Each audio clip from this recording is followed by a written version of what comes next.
Perjalanan di agama Buddha itu dulunya saya ya terus terang sama Islam itu nggak seneng, kayak sengit banget gitu. Entah kenapa juga nggak tahu. Saya pas meditasi di situ itu kurang lebih jam 12 malam, jam setengah 12 itu saya mulai. Seorang itu mengajak salaman, kemudian saya disuruh menirukan membaca syahadat. Itu. Disuruh menirukan membaca syahadat, saya tirukan. Kemudian saya tirukan, kemudian saya disuruh membaca terus Al-Fatihah. Kemudian mbah-mbah itu mengajarkan membaca dulu, kemudian sini suruh mendengarkan, kemudian disuruh untuk melanjutkan kan. Tapi tidak bisa. Nah, itu berulang 3 kali. Kemudian saya tidak bisa baca itu. Ya alhamdulillah dari mbah-mbah itu saya disuruh untuk mulut saya ini untuk membuka. Kemudian saya disuruh membuka mulut, kemudian mbah-mbah itu meludah. Ya memang meludah itu. Memang meludah, kemudian saya diludahi. Terus disuruh nelan, terus kemudian suruh membaca Quran itu.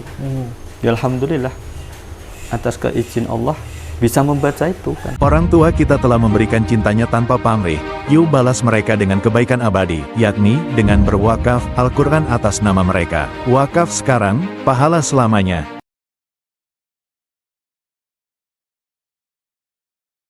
Assalamualaikum warahmatullahi wabarakatuh. Alhamdulillahirrabbilalamin. Dan kali ini kami masih berada di Kabupaten Semarang, tepatnya di Sekretariat Mu'alaf Center Kabupaten Semarang yang ada di Bawen. Kali ini kita akan mendengarkan kisah perjalanan mu'alaf dari seorang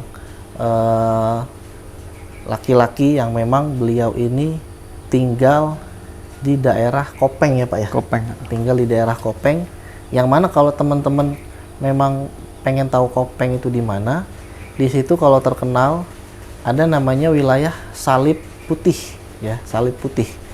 Yang memang saya pernah lewat beberapa kali di sana dan memang ada di sana tulisannya itu wilayah Salib Putih. Dan kebetulan alhamdulillah narasumber kita kali ini setelah dia masuk Islam, beliau langsung sigap dan istiqomah ngejagain umat muslim di sana dari misi pemurtadan yang ada di sana. Kita langsung sapa saja, beliau adalah Bapak atau Pak Ustadz Jiman. Assalamualaikum. Waalaikumsalam warahmatullahi wabarakatuh. Sehat ya Pak ya? Alhamdulillah. Alhamdulillah. Gimana tadi perjalanan? Lancar ya dari Kopeng ke sini? Alhamdulillah. Iya. Sedikit kendala macet di ya? Pulutan itu. Insya Allah. GP. Nah ini menarik nih Pak, karena Bapak ini kan sebelumnya kan Kristen Katolik atau Protestan Pak? Kristen Protestan. Protestan dulu ya, Protestan, kemudian masuk Islam gitu ya. Iya. Nah sekarang malah ngejagain umat muslim di sana ya, Insya Allah. dari Insya Allah. misi-misi pemurtadan di sana.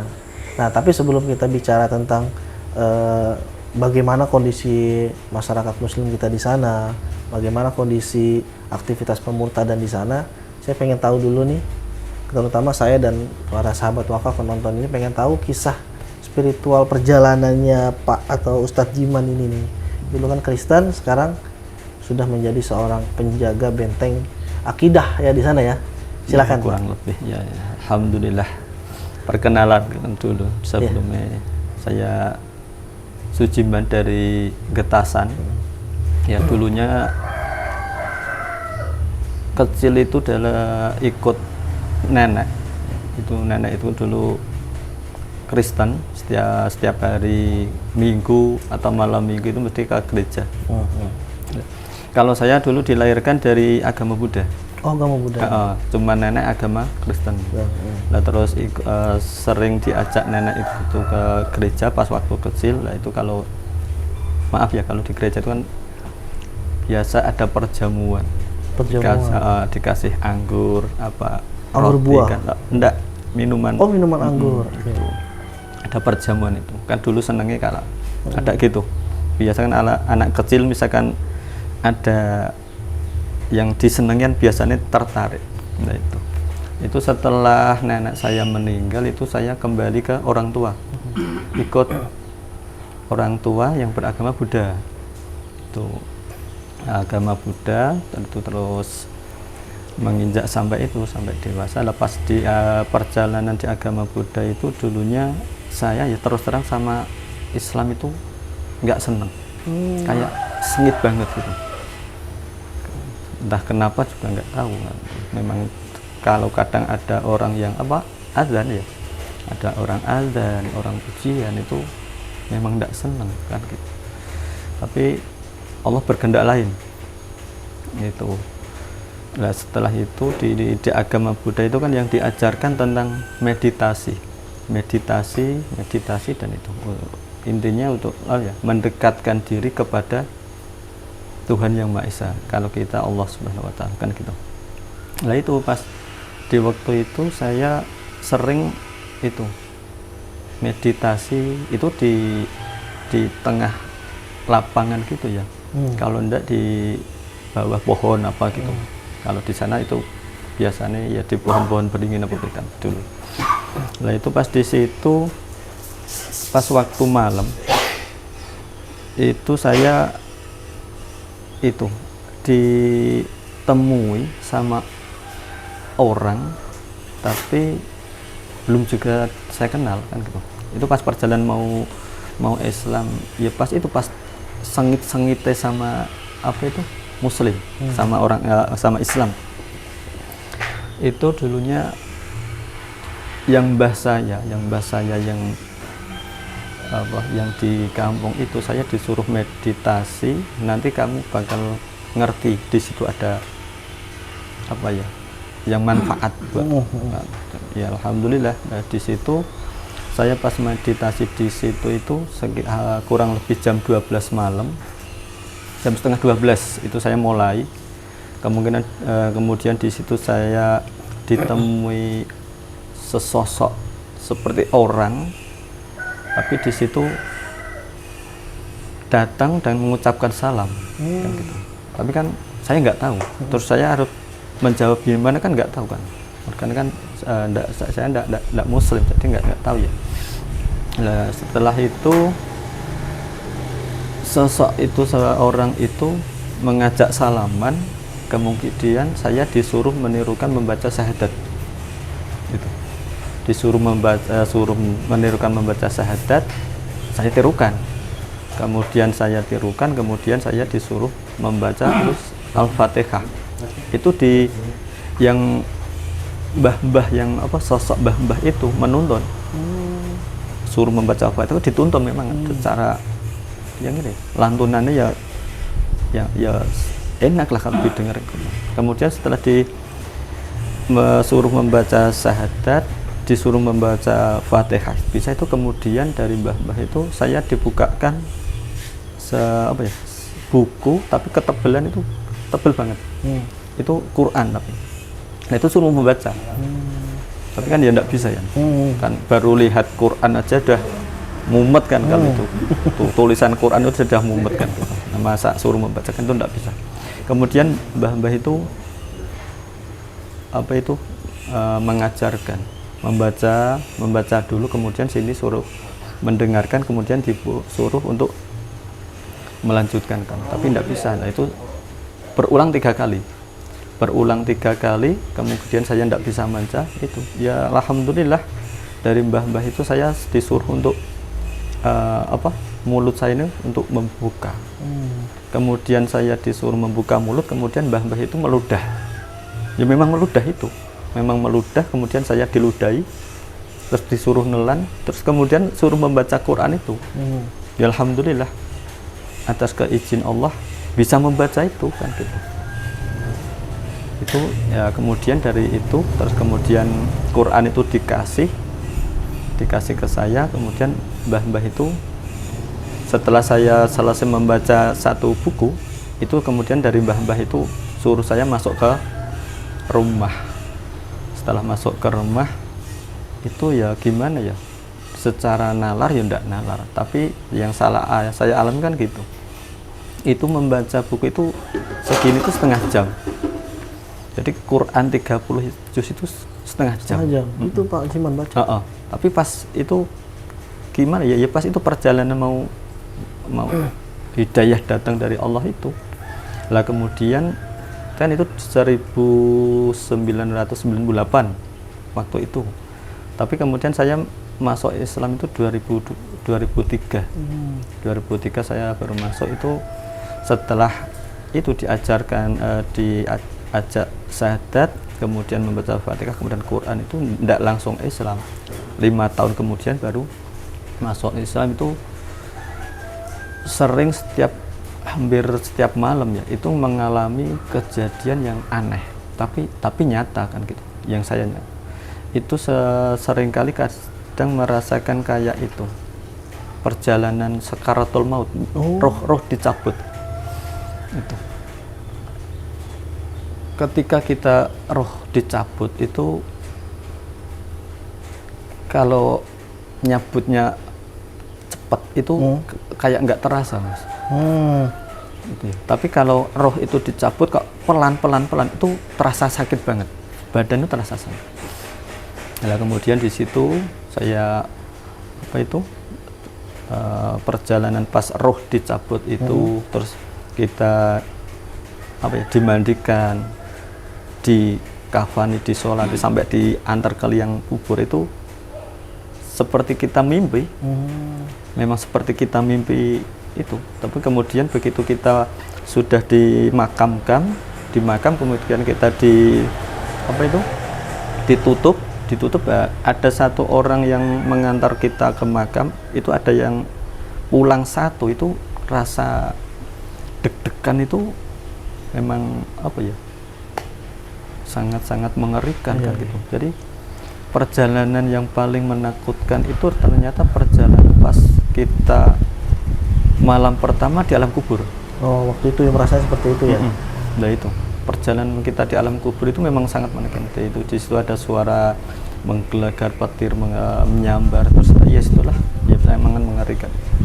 Nah di situ kemudian itu berulang-ulang sampai kita merasakan setiap perjalanan di alam kubur, dibangkitkan dari alam kubur, terus kita digiring ke seperti kita padang pasir lah itu, tapi nggak ada satupun pohon atau apa itu, jadi nggak ada tempat berlindung. Kemudian itu kita dimintai pertanggungjawaban itu. Terus kita diminta pertanggungjawaban, kemudian kita disuruh menyeberang jembatan. Nah itu, kalau kita bisa selamat ya kita selamat, tapi kalau kita tidak bisa selamat, kamu tidak bisa pulang selamanya kan. Adalah di mimpi. Nah itu. Nah, terus pas waktu itu saya kan dari kecil itu senengnya itu perjalanan di kuburan. Ya. Sering saya memang perjalanan itu senengnya di kuburan karena itu. Ya sampai sekarang alhamdulillah masih seneng di kuburan. Jadi di kuburan itu seperti kita curhat kepada seseorang, tapi di situ curhat itu nggak ada yang satupun mengajak sini, mengajak sana, karena di situ hanya mengurus dirinya sendiri. Jadi nggak sempat untuk ngomong yang satu sama yang lain. Nah di situ terus langsung aja ini setelah ada mimpi itu, kemudian saya itu pas bertamu ke tempat teman, tapi bapaknya itu kiai kan gitu loh. Kan biasa ya kalau bapak kiai itu kan biasa kitab di lemari itu kan banyak biasa. Nah pas di waktu itu ada salah satu kitab Quran terjemah, itu pas posisi itu di tengah-tengah, tapi itu dengan izin Allah itu Quran itu jatuh sendiri kan gitu. Jatuh, kemudian saya ambil, mau saya kembalikan kan gitu. Itu pas mau saya kembalikan, pas Quran itu pas membuka, lah itu terjemahannya itu jangan sekali kamu mati melainkan dalam keadaan Islam. Ya itu. Lah dari itu Quran itu tak pelajari.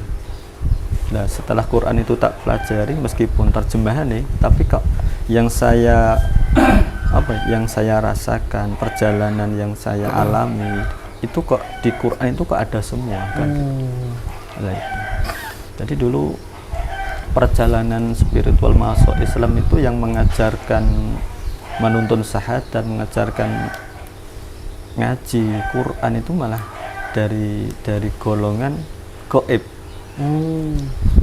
Dari golongan gaib. Kemudian setelah saya benar-benar itu mendapatkan petunjuk hidayah dari Allah, yang dulu sosok menemui mbah-mbah itu kemudian menemui lagi untuk saya bertemu atau mendatangi seorang kiai, yaitu di Salatiga.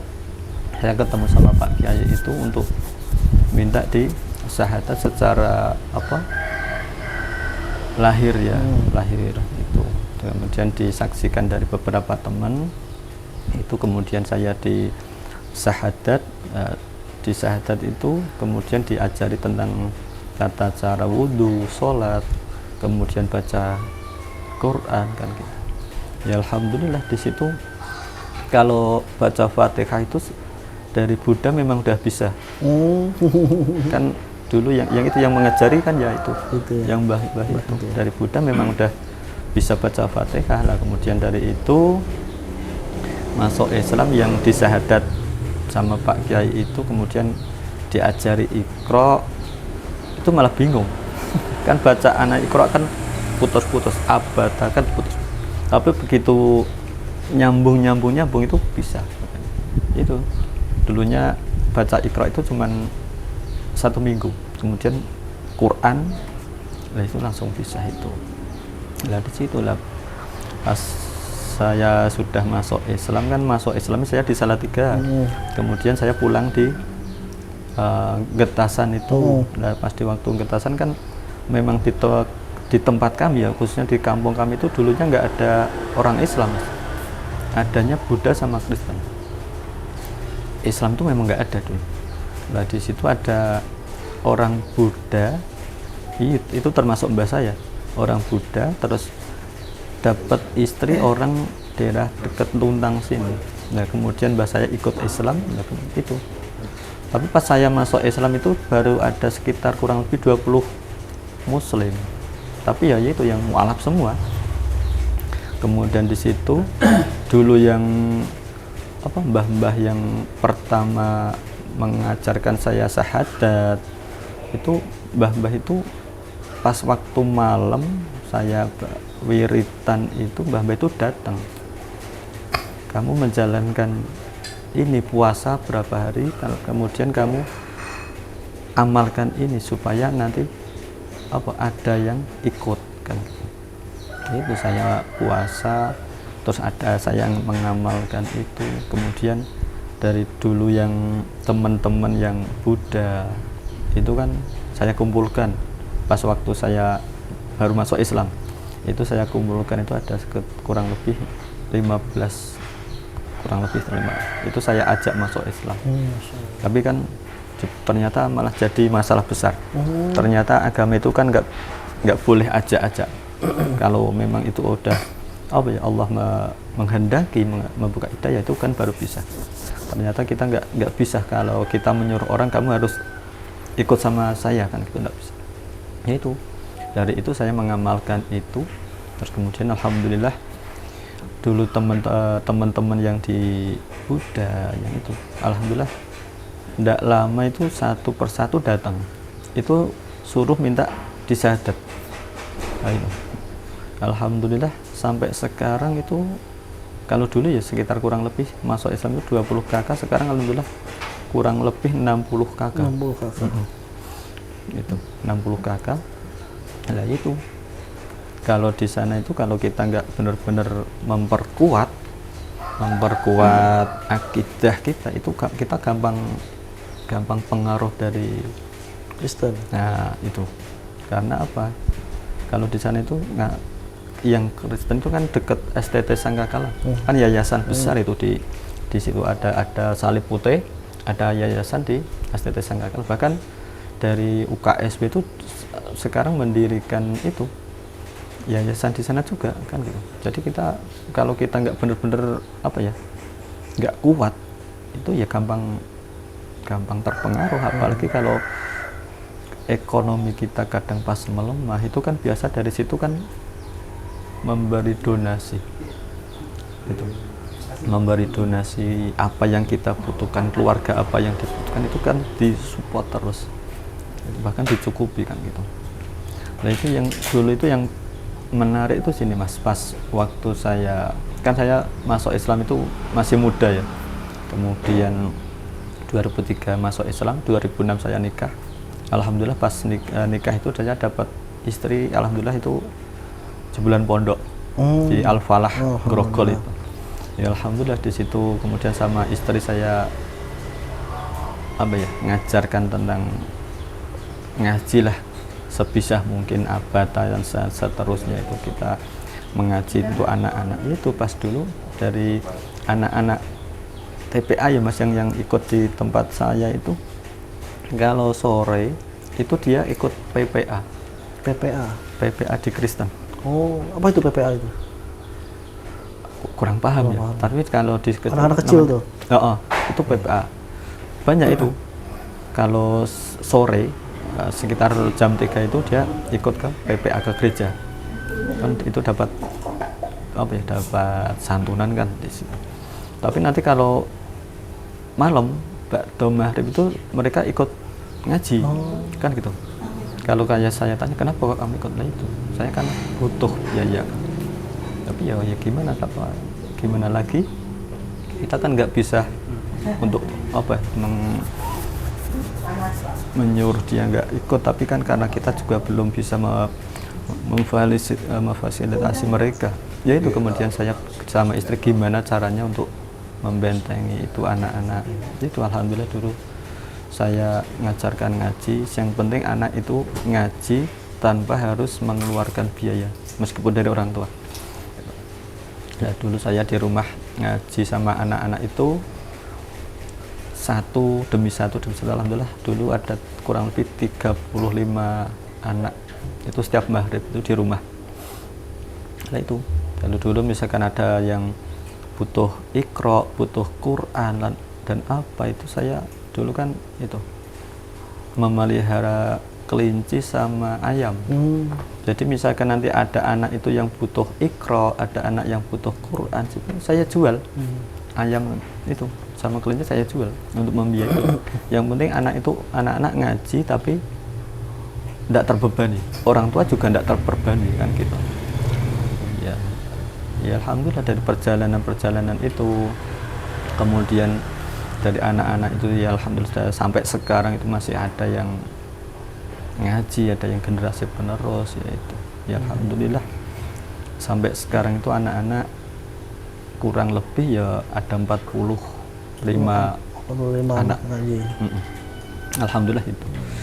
Ya cuman itu kalau kita nggak kuat di kampung ya, di kampung ya, di wilayah Getasan aja lah, itu kita mudah terpengaruh kalau kita benar-benar nggak menguat akidah kita.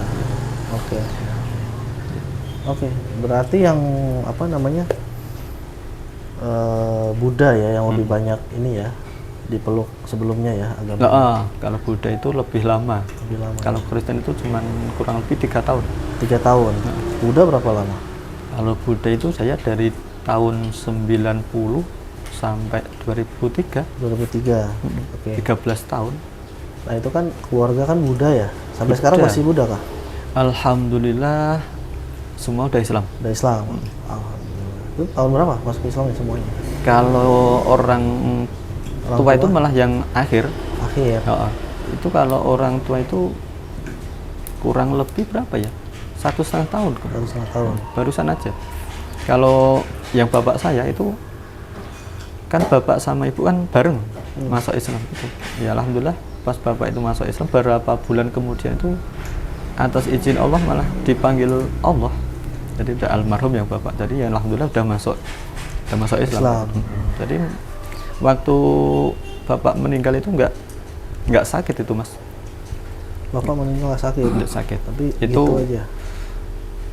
Pas ba'da maghrib itu Mas. Barusan selesai maghrib kita berbincang-bincang ini. Terus bapak katanya mau tidur itu bablas.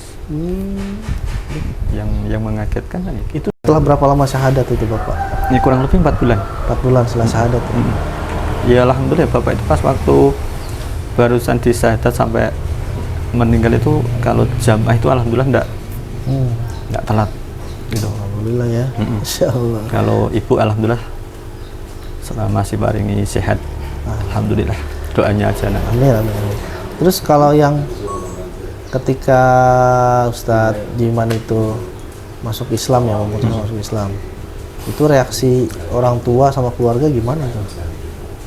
Yang jelas keluarga mas. Kalau orang tua itu sudah apa ya, ikhlas lah. Baiklah. Karena dulu pas saya mau masuk Islam itu dari orang tua saya izinin itu terserah. Oke. Kan karena itu kamu yang memilih sendiri. Cuman kalau udah masuk Islam ya jangan pindah-pindah. Kan dari orang tua itu. Tapi dulu ya pas saya masuk Islam ya nggak berani ngajak orang tua harus ikut, kan nggak berani. Karena kalau Allah belum menghendaki itu kita nggak bisa kan itu. Oke. Jadi memang budanya itu Buddha yang lumayan taat ya waktu itu ya? Ya kurang lebih lah. Seperti itu. Kurang lebih. Ke mana? Ibadahnya kemana sih kalau Buddha itu? Bukan pura ya, apa namanya? Wihara. Wihara. Kalau pura itu kan Hindu. Oh iya itu ya. Berarti sering ke wihara waktu itu ya? Iya sering mas. Ya. Kan dulunya juga pengurus juga di wihara itu. Oh, di Buddha. Pak Jiman itu. Apa istilahnya apa kalau di sana? Ya pengurus gitu. Pengurus. Kepengurusan lah. Kalau kita takmir lah. Oh iya. DKM kalau di kita. Gitu. Iya. Itu kan berarti sebelum nikah ya Buddha ya? Sebelum nikah. Belum nikah. Masih remaja itu berarti? Masih remaja itu ya? kan masuk Islam 2003. Saya nikah itu 2006. Jadi ya lama itu. Oke. Nah, terkait dengan apa? Pak Jiman ini juga kebetulan menjadi atau ditugaskan untuk menjaga akidah umat muslim ya di sana itu ya, di wilayah Kopeng atau di apa? Iya. Getasan itu ya? Getasan kurang Nah, lebih itu ya. begitu. Nah itu aktivitasnya apa itu Pak di sana? Untuk ngejagain dari pemurtadan itu aktivitasnya apa itu? Ya kalau sekarang kita sering adakan itu pengajian. Pengajian. Kalau dulu itu kan sebulan sekali. Kalau sekarang itu sebulan itu ada 3 kali. Sebulan yang 3 kali. dari pondok daerah Karanggede itu Pak Kiai ini dari sana satu.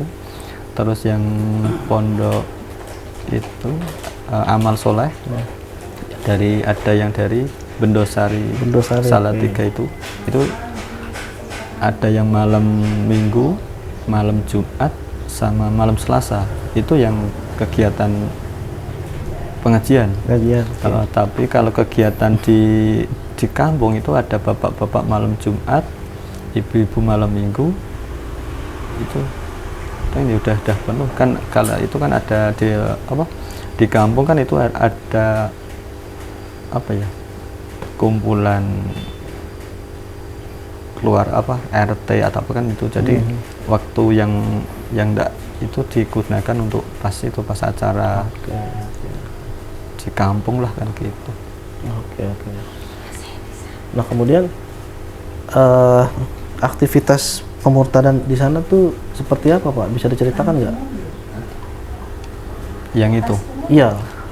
Mereka tuh bagaimana cara mainnya gitu kan? Cara melakukan misi pemurtadan itu. Oh gitu. Iya. Ya itu kalau di sana itu kebanyakan itu Mas. Segi ekonomi. Oke. Kalau di tempat gimana prosesnya tuh?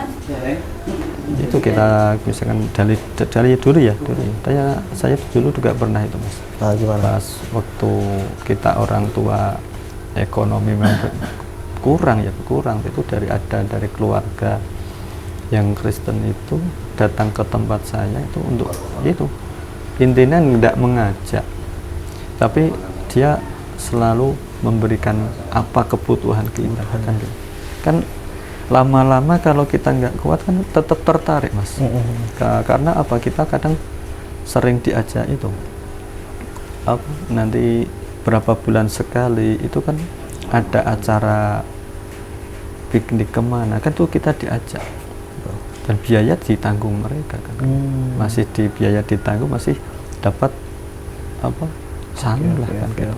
Jadi kalau anak-anak itu ya tertarik bahkan dulu belum lama ini ada mas belum lama itu dari orang Buddha nikah sama orang Islam gitu. Nikah itu nikah Islam kemudian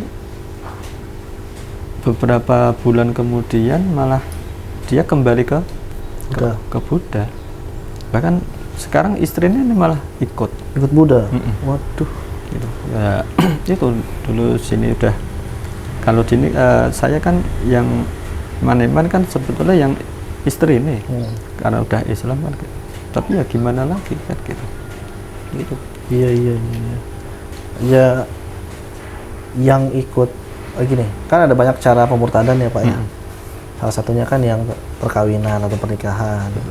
Terus yang tadi Bapak ceritakan yang apa namanya? Ekonomi. Paling gampang kan ekonomi ya biasanya. Nah, ekonomi itu. Ekonomi susah, banyak utang. Ya. Udah kan kita harus makan nggak ada duit, mau ngutang ke warung nggak bisa gitu kan. Kalau itu ada kesempatan kan gitu. Nah, kesempatan sebulan sekali kan. Itu pas misalkan dikasih sebulan sekali kan cukup buat sebulan. Betul. Nanti misalkan habis kan dikasih lagi. Kasih lagi. Ya gitu. Nah, terus nanti kalau misalkan udah dikasih tuh, kita kan setiap bulan rutin dikasih bantuan sembako lah misalkan, gitu kan dari para misionaris gitu misalkan. Nah, itu setelah itu bagaimana tuh para misionaris ini mengajak orang-orang yang udah dikasih sembako itu tuh? Itu biasanya itu diajak piknik awal gitu. Jalan-jalan. Oh piknik gitu. Diajak piknik bareng-bareng. Kan itu nanti di situ apa ya kayak ada apa? Baptis apa kalau di baptis. Kristen ada. Ya itu kan kemudian lama kelamaan kan nanti tetap itu tertarik. Iya. Gitu. Kalau apalagi kalau apa ya kita Islam tapi ngapunten ya. Kita kan Islam hanya kadang ada yang Islam cuman KTP. Nah itu. Jadi Islam tidak menjalankan apa yang jadi ajaran di Islam itu kan itu mudah terpengaruh itu mas. Maksudnya, tapi seberapa gencar di sana Pak misi pemurtadan di wilayah Kopeng itu? Karena kayaknya terkenal banget sana ya ininya ya. Ya terkenal kan itu ada STT Sanggakala itu. Terus kadang ada yang dari mana itu Salib Putih itu. UKSW kan juga ke sana. Itu malah dari apa ya STT Sanggakala itu kegiatan di kampung kami itu aktif loh mas. Yang mahasiswa di situ itu kadang seminggu sekali itu pasti mereka datang berbondong-bondong itu untuk apa ya membersihkan lingkungan kan. Gitu. Aktif banget ya. Itu di situ. Bahkan itu sering apalagi kalau apa Desember kan hari apa itu Natal ya. Nah itu kan pasti ada sejenis apa diundang lah untuk menghadirkan gitu. Nah kalau Pak Jiman itu di sana pernah nggak nemuin ada aktivitas pemurtadan dari misionaris gitu langsung gitu, pernah kedapatan gitu ketika sedang bertugas di sana kan? Ya dulunya itu kan adik saya mas. Adik saya tapi kan adik saya kan Buddha semua ya itu pas mau masuk Islam dari Buddha dari pengurus umat Buddha itu ya datang kalau bisa enggak kan gitu. Enggak masuk Islam. Itu ngomong ke adiknya Pak Jiman itu gitu. Itu. Tapi, dari agama Buddha pengen ke Islam, tapi dibilang sama misionaris itu jangan.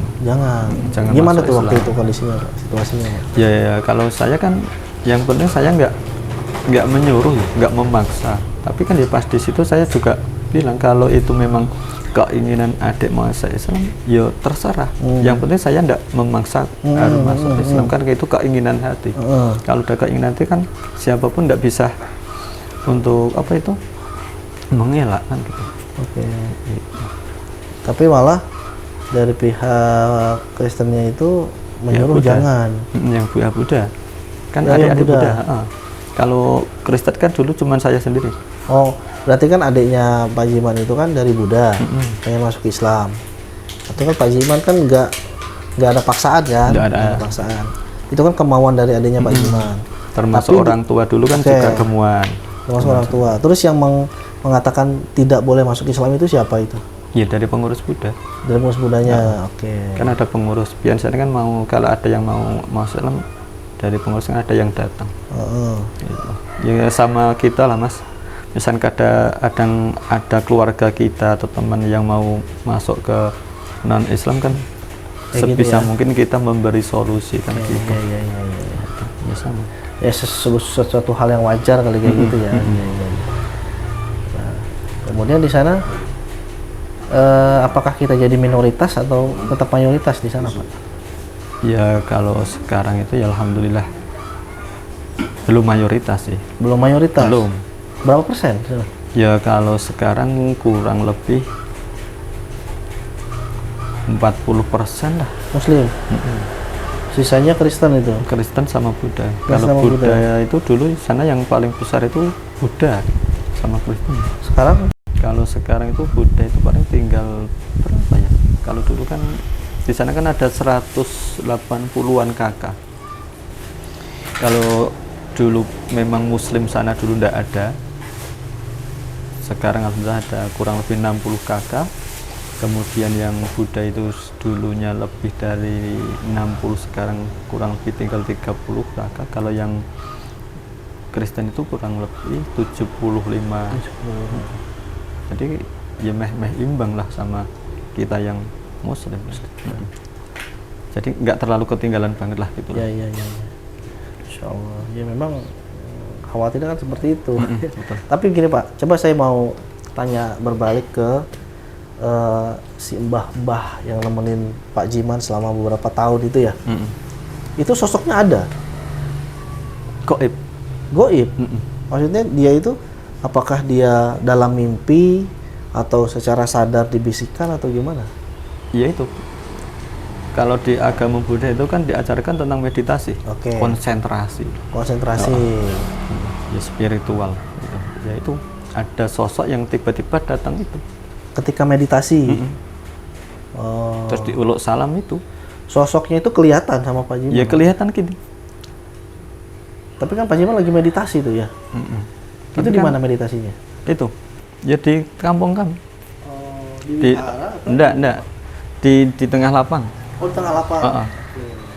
Di tengah lapang kan itu apa ya? Kalau meditasi kan intinya kita menyatu dengan alam. Oke. Kan gitu. Ya. Itu. Di situ ada yang datang itu. Tiba-tiba datang itu. Pak Jiman sendiri tuh. Meditasi Sendiri. atas dorongan mau ngikutin ajaran agama Buddha lah ya. Kan gitu. Ketika Pak Jiman mau ikut ajaran agama Buddha dengan meditasi, muncul tuh sosok itu. Heeh. Tiba-tiba muncul. Pakai jubah gitu. Enggak, kalau pakaian itu kejawen. Oh, kejawen. Pakai apa itu? Blangkon. Lakon. Blangkon, kejawen itu. Kejawen. Itu yang ngajarkan Itu selama berapa tahun, Pak? 5 tahun. Selama 5 tahun. Dan sosok itu juga yang ngajari Pak Jiman baca Quran. Itu kalau yang mbah-mbah itu kalau melantunkan Quran itu kita mendengar itu enak banget. Mas. Lantunan itu enak banget didengar. Itu. Yang saya tertarik untuk masuk Islam itu mendengarkan lantunan Quran itu. Iya. Karena saya juga agak baru tahu nih cerita dibimbing masuk Islam tuh sama sosok gaib. Nah itu. Sama 5 tahun lagi kan? Itu. Karena apa ya? Dari apa ya? Bilangin dari orang tua saya kan mbah saya ya. Mbah saya itu kan dulu kalau di kampung kami itu orang seneng tertulung gitu loh. Biasa di apa minta tolong orang-orang kan gitu. Ya itu. Tapi itu pas Mbah belum meninggal itu saya disuruh meditasi di tengah lapangan. Nanti ada yang menuntun. Pas nanti ada yang muncul sosok itu jangan lari. Ikutin apa sih yang diajarkan gitu. Iya. Terus sampai 5 tahun. 5 tahun itu sebulan berapa kali ketemunya tuh? Enggak mesti, Mas. Paling itu menyuruh nanti kita ke makam-makam itu. Ya nanti misalkan kita ke makam, masuk makam itu kan, kalau kita masuk makam kan apa disunahkan uluk salam ke ahli kubur kan. Itu pas kita masuk makam, setiap kita masuk makam kita uluk salam, itu ahli kubur yang itu memang kalau yang muslim menjawab. Itu sampai sekarang kan gitu. Jadi misalkan kita ke makam itu seperti kita ke kampung, ketemu sama yang itu. Iya, sama itu. Misalkan kadang ada keluarga kita yang sudah meninggal, itu pasti menyambut di situ. Ya, sampai sekarang. Nah itu ketika belajar baca Qurannya kan Pak Jimat kan nggak tahu tuh huruf-huruf Arab itu dulu. Itu proses ngajarinnya itu gimana? Sama mbah-mbah itu. Iya. Ya itu kan dulu pas mau disuruh membaca Quran, mbah-mbah itu kan melantunkan dulu. Iya. Saya disuruh mendengarkan. Iya. Kemudian setelah selesai saya disuruh menirukan. Tapi kan nggak bisa. Iya. Itu sampai diulang 3 kali. Setelah 3 kali saya tidak bisa, itu saya disuruh membuka mulut. Kemudian mbah-mbah itu saya diludahi. Memang diludahi itu. Saya diludahi terus disuruh nelen. Dan kemudian dibukakan Quran itu kan. Ya, baru bisa membaca itu. Itu dalam kondisi sadar apa enggak itu? Ya waktu itu sadar. Sadar. Ya pertama mbah-mbah datang itu takut. Mau lari, Mas. Karena tiba-tiba ada yang datang. Iya, kan saya baru dengar nih. Ini kan kalau ke dalam Islam itu kan bisa jadi ya, bisa jadi itu kan jin muslim. Nah, ya, betul. Jin muslim. Kayak saja yang saya herankan itu kok bisa sampai seintensif itu mengajarkan Al-Quran. Nah, setelah diludahi itu Pak Jimat langsung bisa baca Quran itu. Ya atas keizin Allah bisa. Nah, terus sampai rumah terus buka Quran lagi langsung bisa baca? Enggak, kalau dulu kan enggak punya Quran. Oh. Punyanya kan kitab Buddha itu. Oh, kitab Buddha. Terus untuk nyoba baca Quran lagi berapa lama setelah itu? Ya masuk Islam 2003 itu. Nah, kejadian diludahin itu 2000 berapa? 98. Oh, 98. Oh, gitu. Jadi ada proses dulu. Nah, setelah syahadat itu Pak Jimat udah bisa baca Quran? Ya bisa. Langsung bisa? Kan dari Pak Kiai kan mengajarkan harus Iqra dulu. Jilid 1 sampai 6. Nah itu. Ya jilid 1 itu saya disuruh membaca abad itu bingung. Kan gitu.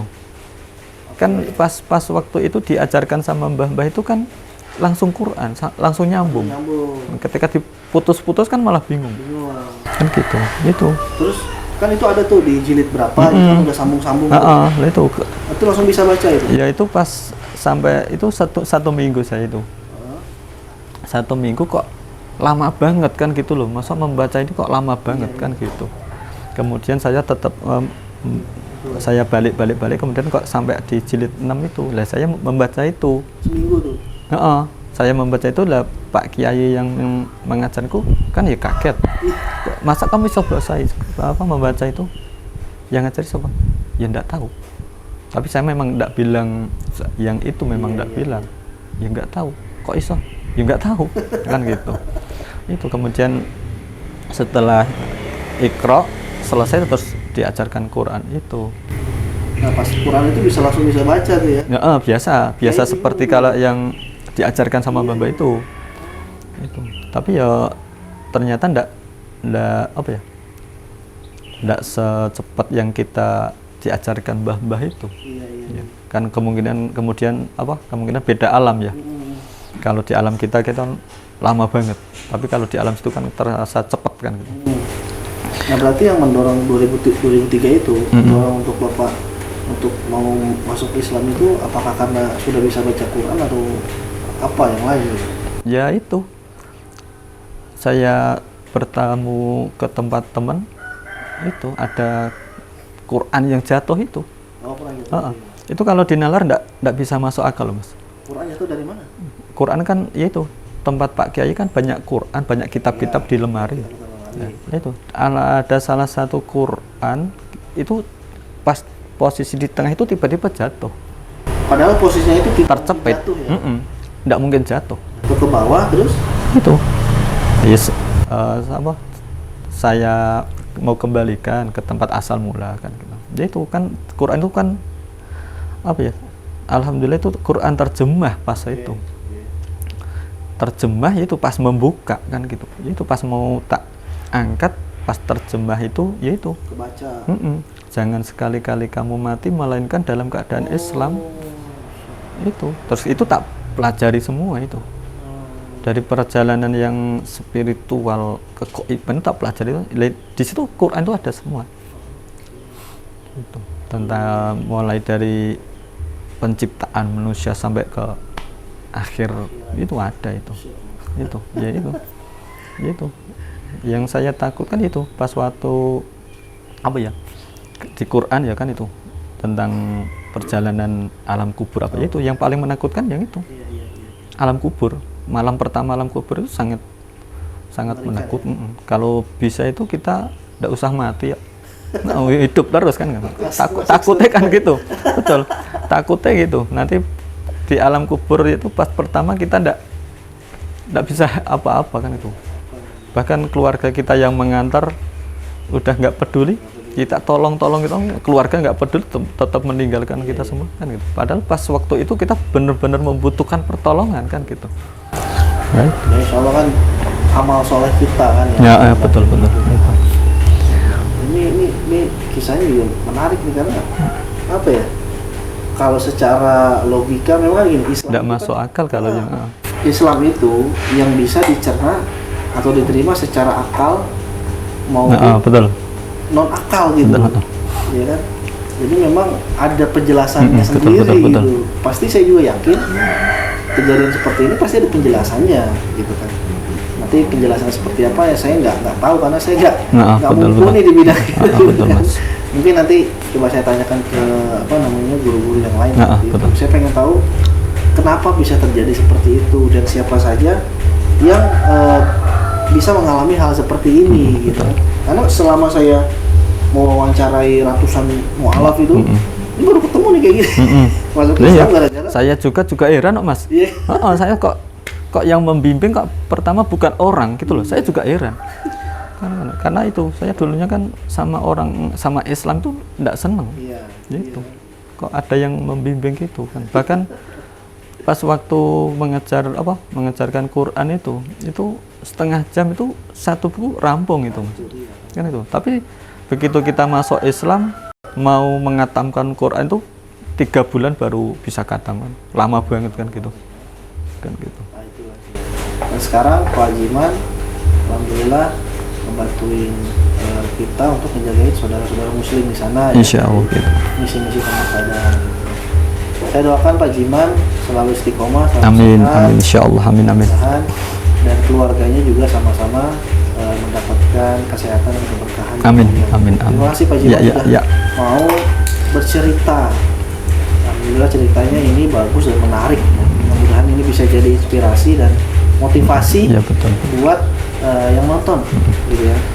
Kalau itu intinya gini Mas, kita ya itu masuk Islam itu karena kita bakal ada kehidupan berikutnya. Betul.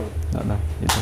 Berarti harus dijelaskan ketika siapa saja yang mau masuk Islam, kita yakin akan ada kehidupan setelah kematian, gitu ya. Betul. Karena kalau dari konsep Buddha juga sebenarnya ada reinkarnasi gitu ya.